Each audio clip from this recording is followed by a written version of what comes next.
fresh mint. Looks like my tomatoes are ripe for the pickings. Fresh mint, fresh parsley, fresh tomatoes, all from either our garden or my neighbor. Fresh lemons can only mean one food. I'm Nina Yosefian and I'm going to make tabouleh. I almost wasn't going to make it because there were so many tabouleh recipes on YouTube. Some were good, some weren't good, and I just thought the ones that weren't good, I needed to justify those. So before I go any further, everybody has to watch the tabouleh song. And then after you watch the tabouleh song, I think I might talk more about what doesn't go into tabouleh than what goes into tabouleh. Even though there were excellent video presentations on tabouleh, I thought that a lot were out in left field as well. So I thought you needed another tabouleh demonstration. So anyway, I wanted to talk about what doesn't go into tabouleh. Even though these are all great ingredients and they will make for a great salad, they don't go into tabouleh. And I don't care where your nice grandmother is from in Lebanon, they don't go in. There's no cilantro. There's not a red onion, only green onion. It's not pearl barley, it's the cracked wheat bulgur, size number 1. There is no garlic. There are no radishes.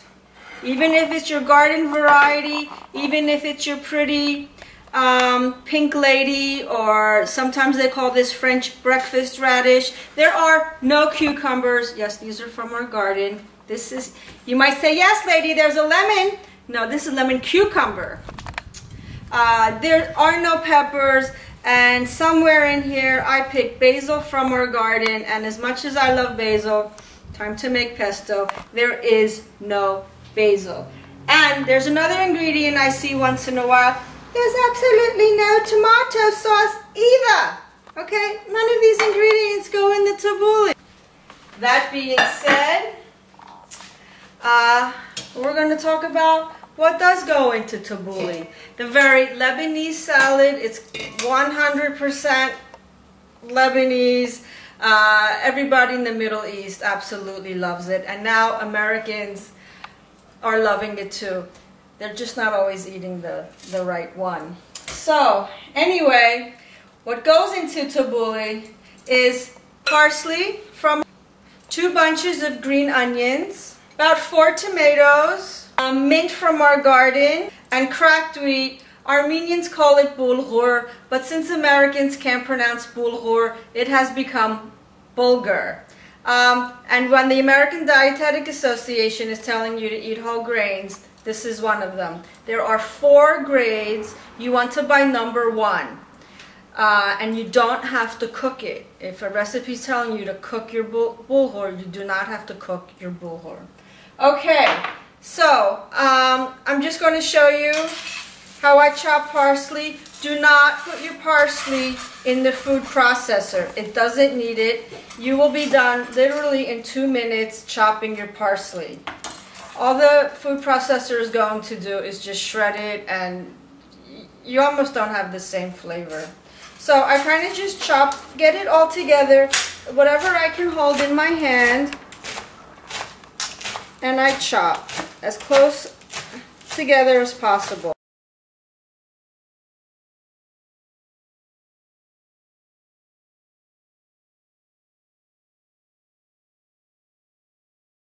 Okay, so that was it.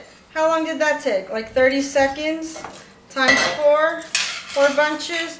It's like 2 minutes. So I have my dried mint all chopped, and my green onions, or spring onions, or scallions, I've heard them called everything. And then with my green onions, I clean the top, and sometimes there's like this filmy layer.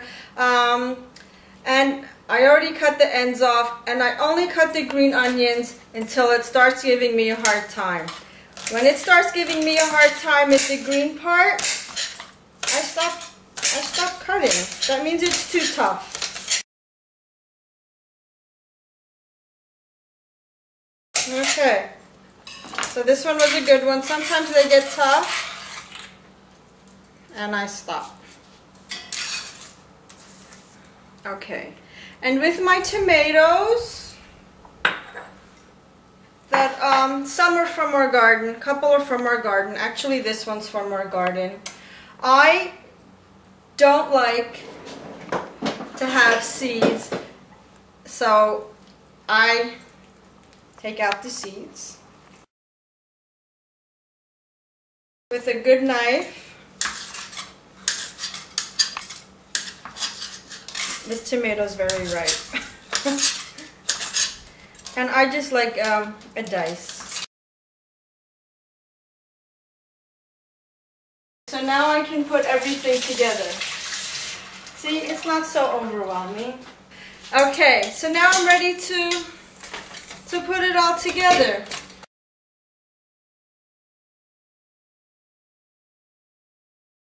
So that was my parsley, my mint, my green onions, my tomatoes.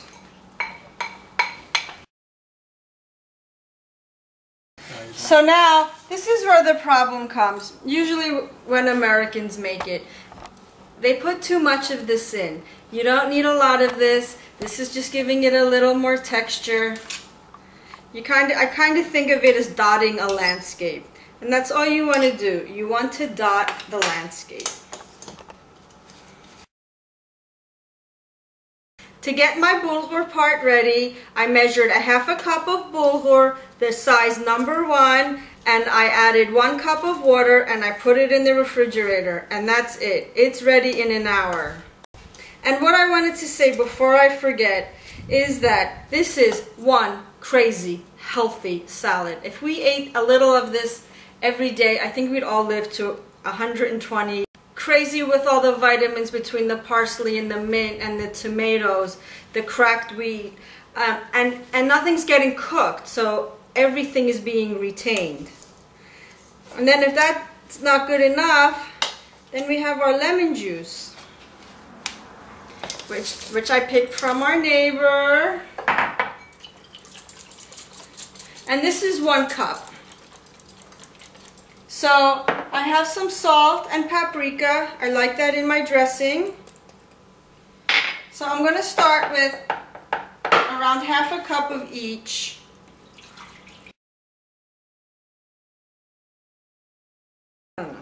So approximately half a cup. Now, I must say that one of the ladies, I thought she had a good idea. She actually kept all these components separate. And she said, when you're ready to have your tabouli in the evening or lunch, just mix it together right before you eat. That's not a bad idea. It makes this last almost a week without it going bad or really wilty. If I was thinking ahead like that, I might mix whatever I wanted to eat that night. Maybe by 2 or 3 o'clock, because I really want the lemon juice to do its thing with everything. But the way my family, especially my husband, the way he likes it, it's not going to last a week. So I'm just going to go ahead and add this whole thing. Part of a great tabouli, believe it or not, is the presentation.